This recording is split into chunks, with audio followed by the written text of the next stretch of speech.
Assalamu alaikum students, I am Afsha Ishtiyaq, your online teacher for the subject of chemistry. Dear students, today we are going to start our lecture number 17 and our today's topic of discussion is pH scale from page number 32 of your book, chapter number 2. What is pH scale? How pH scale's values are found and their uses and conclusions are we will discuss them in this topic and in this lecture. First of all, what is pH? pH is the concentration of hydrogen ions in pure water. pH is taken as the amount of hydrogen ions or concentration of hydrogen ions in any particular solution or in water. It will be called as pH of the solution. As water is a weak electrolyte, water ionizes very slightly into its ions in water. So, concentration of hydrogen ions H positive in pure water is the basis for the pH scale. आपके solution के अंदर या आपके water के अंदर जितने भी hydrogen ions present होंगे वो क्या देंगे आपकी basis for pH scale. Water is a weak electrolyte because it ionizes very slightly into its ions in a process called auto-ionization or self-ionization.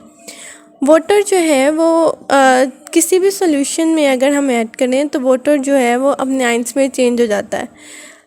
Change हो जाना इस प्रोसेस को हम क्या कहते हैं, ऑटो आयनाइजेशन या सेल्फ आयनाइजेशन. के वाटर जो है वो ऑटोमेटिकली आयनाइज हो जाए तो इस प्रोसेस को हम क्या कहते हैं, ऑटो आयनाइजेशन. इक्वेशन अगर हम देखें तो इक्वेशन हमारे पास आती है water ionises to H positive plus OH negative ions. इस तरह से वाटर जो है वो कम्प्लीटली आयनाइज नहीं हो रहा लेकिन वो स्लाइटली आयनाइज होता है इनटू इट्स आइन. और इस प्रोसेस को हमने क्या कहा है, ऑटो आयनाइजेशन और self ionisation. Before calculating the pH value we will write its equilibrium expression Kc.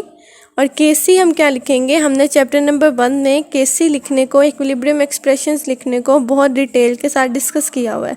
तो Kc हम क्या लिखेंगे, concentration of product over concentration of reactants. इस तरह से हम Kc की वैल्यूज़ को राइट करते हैं. Kc is equal to products हमारे पास क्या है, hydrogen ions and hydroxide ions. तो इसको हम मोलर ब्रैकेट्स में लिख लेंगे. ब्रैकेट्स जो है वो मोलर कॉन्सेंट्रेशंस को शो करती हैं, इसलिए हमने इनको ब्रैकेट्स में इनक्लोज करना है. Kc is equal to hydrogen ions H positive and hydroxide ions OH negative ions divided by molar concentration of reactants. Molar concentration हमारे पास रिएक्टेंट्स की है वाटर H2O, जिसे हमने ब्रैकेट्स में इनक्लोज किया ताकि हम क्या कर सकें, इसकी मोलर कंसंट्रेशन को रिप्रेजेंट कर सकें. इस तरह से हमने इक्विलिब्रियम एक्सप्रेशन लिखी है Kc is equal to H positive OH negative ions by water concentration H2O. Kc हमारे पास आ गई है. As concentration of water is almost constant, the above equation can be written as. Water की concentration constant ही रहती है तो हम क्या करते हैं, वाटर को Kc के साथ मल्टीप्लाई कर देते हैं. Kc water is equal to H positive and OH negative. Water की concentration केमिकल रिएक्शन में चेंज नहीं हो रही है, उतनी ही अमाउंट रहती है जितनी हमने ऐड की होती है, तो इसलिए इसकी concentration क्या रहती है, constant रहती है. A new equilibrium constant known as ionic product constant of water Kw is used instead of product of equilibrium constant and water. हमने अब क्या किया था इस इक्वेशन में, इक्वेशन के ये वाली जो इक्वेशन थी हमारे पास Kc water is equal to H positive OH negative, क्योंकि हमने अपना जो इक्विलिब्रियम कांस्टेंट था उसके साथ हमने वाटर को मल्टीप्लाई किया. तो हम क्या करते हैं, Kc और वाटर को एक नया कांस्टेंट लिख देते हैं जिसे हम क्या कहते हैं, Kw constant for water, ionic constant for water. क्योंकि ये प्रोडक्ट बन गया, इक्विलिब्रियम कांस्टेंट और वाटर का प्रोडक्ट बन गया था, तो इसको हमने दो प्रोडक्ट्स लिखने के बजाय एक सिंगल प्रोडक्ट में चेंज कर दिया और उसको हमने किससे शो कर दिया, Kw से शो कर दिया, जो हमारा क्या बन गया, ionic product constant of water Kw. इसको हम यूज़ कर रहे हैं instead of equilibrium constant and water. दो प्रोडक्ट्स लिखने के या दो कांस्टेंट्स को लिखने के बजाय हमने एक सिंगल कांस्टेंट से इसको रिप्रेजेंट कर दिया Kw. Therefore the equation becomes Kw is equal to H positive concentration and hydroxide OH negative concentration. तो इसकी जो वैल्यू आती है हमारे पास H पॉजिटिव और OH नेगेटिव की, वो हमारे पास आती है एट 25 डिग्री सेंटीग्रेड। जब आप टेम्परेचर प्रोवाइड करते हैं तो इसकी वैल्यू होती है 1.0 इंटू 10⁻⁻14 वैल्यू जो है वो हमारे पास आती है इस इक्विलिब्रियम कांस्टेंट की। ये पहले से ही कैलकुलेटेड वैल्यूज़ होती हैं, स्टैंडर्ड वैल्यूज़ होती हैं। अच्छा जी, as we know 1 molecule of water produces 1 proton ion and 1 hydroxide ions on dissociation। जब भी वाटर डिसोसिएट करता है, आयनाइज करता है, तो हमारे पास वाटर आयनाइज होता है तो प्रोड्यूस होता है H positive and hydroxide OH negative. एक एक मोल उनका प्रोड्यूस होता है, 1 मोलिक्यूल। तो हम इसको कैसे लिख सकते हैं? इसका मतलब है जितने हाइड्रोजन आयंस की कॉन्सेंट्रेशन होगी उतने ही हाइड्रोक्साइड आयंस की कॉन्सेंट्रेशन होगी। तो हम क्या लिख सकते हैं? H positive is equal to hydroxide negative. Molar concentration of protons is equal to molar concentration of hydroxide ions। या फिर हम क्या लिख सकते हैं कि डबल कॉन्सेंट्रेशन है दोनों की, 1 कॉन्सेंट्रेशन है हाइड्रोजन आयंस की और 1 कॉन्सेंट्रेशन है हाइड्रोक्साइड आयंस की। तो हम इसको सिंपल वे में क्या लिख सकते हैं? हाइड्रोजन आयन की हम स्केयर ले लें तो वो दोनों को ही रिप्रेजेंट करेगा कि दोनों की कॉन्सेंट्रेशन कितनी थी, 1 मोलिक्यूल थी। H positive square is equal to 1.0 into 10⁻⁻14, ये उनकी कॉन्सेंट्रेशन थी जो Kc की वैल्यू थी हमारी। अब हमारे पास H पॉजिटिव का स्केयर है तो हम क्या करेंगे? स्केयर रूट ले लेंगे ऑन दी बोथ साइड्स। तो हमारे पास वैल्यू क्या आ जाएगी? H positive is equal to 1.0 into 10⁻⁻7 molar at 25 degree centigrade. जब भी वाटर डिसोसिएट करेगा तो इसका मतलब है कि हमारे पास H पॉजिटिव आयन जो एक सिंगल वाटर डिसोसिएट करेगा तो वो क्या प्रोड्यूस करेगा? H positive and hydroxide ions negative. तो हाइड्रोक्साइड आयंस की वैल्यू कितनी होगी? 1.0 इंटू 10⁻⁻7। और जो हमारे पास प्रोटॉन्स होंगे, H पॉजिटिव होगा, उसकी भी कॉन्सेंट्रेशन कितनी होगी? 1.0 इंटू 10⁻⁷। इसमें हमने क्या किया था कि H पॉजिटिव को हाइड्रोक्साइड आयंस के इक्वल कर लिया था, फिर हमने दोनों का स्केयर ले लिया था। स्केयर लेके फिर हमने क्या किया था? स्केयर रूट लिया था। तो हमारे पास दोनों की वैल्यू आ जाती है।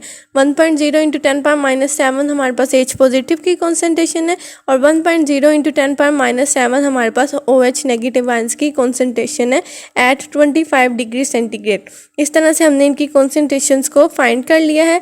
फिर हमारे पास हम क्या करते हैं? As it is difficult to deal with small figures having negative exponents. अब 10⁻⁷ है, 10⁻⁷ जो है वो एक्सट्रीमली स्मॉल फिगर है, तो उसको एक्सप्रेस करना बहुत ज़्यादा मुश्किल है। So it is convenient to convert this figure into a positive figure using a numerical system. हम एक सिस्टम यूज़ कर लेते हैं ताकि ये फिगर्स पॉजिटिव में कन्वर्ट हो जाए। It is taking the common base -10 logarithm of the figure and multiplying with -1। हम लॉगरिथम यूज़ कर लेते हैं और उसको -1 के साथ मल्टीप्लाई कर लेते हैं। P before symbol means negative logarithm of the symbol. ठीक है, नेगेटिव लॉगरिथम हम यूज़ कर रहे हैं। P stands for negative logarithm. अगर हम H का नेगेटिव लॉगरिथम ले रहे हैं तो उसे हम PH कहेंगे। अगर हम OH का नेगेटिव लॉगरिथम ले रहे हैं तो उसे हम क्या कहेंगे? POH ले रहे हैं। तो इस तरह से हम अपने जो स्मॉल वैल्यूज़ होंगी उसको हम अपनी लार्ज वैल्यूज़ में कन्वर्ट कर लेते हैं। तो P before H means negative logarithm of H positive, therefore pH is the negative logarithm of molar concentration of hydrogen ions। ये हमारे पास pH की एक क्लियर डेफिनेशन आ जाती है। pH is the negative logarithm of molar concentration of hydrogen ions, that is pH is equal to -log H positive ions। तो हम यहाँ से pH कैसे कैलकुलेट करेंगे कि -log जो भी हमारे पास H पॉजिटिव की कॉन्सेंट्रेशन आएगी उसे हम -log के साथ मल्टीप्लाई कर लेंगे तो वो हमारी क्या आ जाती है? pH आती है। With reference to this equation a scale develops according to the molar concentration of H positive ions, that is called a pH scale. तो इसी वैल्यू से हम अपना एक स्केल डिवेल्प कर लेते हैं जिसे हम क्या कहते हैं? pH scale. This scale ranges from 0 to 14। According to this scale pH of water is calculated as. अभी हमने लास्ट में pH की वाटर की कॉन्सेंट्रेशन निकाली थी, वाटर की वैल्यूज़ निकाली थी, उसी को हम लेके तो pH निकाल सकते हैं। कैसे? हमने H पॉजिटिव आयन की कॉन्सेंट्रेशन निकाली थी 1.0 इंटू 10⁻⁷। 1.0 इंटू 10⁻⁷ का हम लॉग ले लेंगे माइनस लॉग, तो वो हमारे पास क्या आ जाएगी, pH आ जाएगी। pH is equal to minus log 1.0 into 10⁻⁷, तो वो कैलकुलेट आप करेंगे तो वो हमारे पास निकलेगी 7। तो इसका मतलब है कि वाटर की कॉन्सेंट्रेशन जो वो pH है, हाइड्रोजन आयंस की कॉन्सेंट्रेशन pH कितनी निकली है उसकी 7। सिमिलरली आप POH निकाल लें, हाइड्रोक्साइड आयंस की कॉन्सेंट्रेशन निकाल लें, तो हाइड्रोक्साइड आयंस की कॉन्सेंट्रेशन है हमारे पास 1.0 इंटू 10⁻⁷। आप उसका भी माइनस लॉग ले लें तो वो भी क्या हमारे पास निकलती है 7। तो इस तरह से जो pH है वो values normally varies from 0 to 14, 0 होगी या 14 होगी, इससे ज़्यादा या इससे कम नहीं होता, 0 या 14 के दरमियान में ये रेंज होती है, 14 से ज़्यादा या 0 से कम ये वैल्यूज़ हमारे पास नहीं होती हैं। Therefore pH plus POH is equal to 14। जितनी भी आपकी pH की वैल्यू है, POH की वैल्यू है, उसको आप टोटल सम अप लेंगे तो वो किसके इक्वल आती है, हमारी 14 के इक्वल आती है। So the sum of the pH and POH of the solution is always 14 at 25 degree centigrade, such as, जैसे अभी हमने वाटर की कॉन्सेंट्रेशन को फाइंड किया था तो फिर हमने pH एंड POH निकाली थी। तो pH क्या थी 7 और POH क्या थी 7, 7 + 7 इज इक्वल टू 14, तो वो हमारे पास pH एंड POH क्या निकली है, 14 ही निकलती है। तो 14 के इक्वल हमारे पास वो वैल्यूज़ आती हैं। तो इस तरह से ये जो स्केल हमने डेवलप किया ये pH को शो करता है डिफरेंट सॉल्यूशंस की, 0 to 14 ये वैल्यूज़ को शो करता है। हम नेगेटिव यहाँ से हम डेफिनेशंस को क्लियर कर सकते हैं। pH is the negative logarithm of molar concentration of hydrogen ions and POH is the negative logarithm of molar concentration of hydroxide ions. तो इस तरह से हमने डेफिनेशंस देखी हैं। माइनस का साइन हम लोग के साथ इसलिए लगाते हैं ताकि हम स्मॉल फिगर्स को पॉजिटिव फिगर्स में कन्वर्ट कर सकें। हमने 25 डिग्री सेंटीग्रेड पे वाटर की कॉन्सेंट्रेशन को फाइंड किया। ऑटो आयनाइजेशन ये था कि वाटर वीक इलेक्ट्रोलाइट वो स्लाइटली अपने आयंस में चेंज हो जाए, उस प्रोसेस को हम क्या कहते हैं, ऑटो आयनाइजेशन कहते हैं। तो एक स्केल है हमारे पास जिसमें हम pH और POH को शो कर रहे हैं।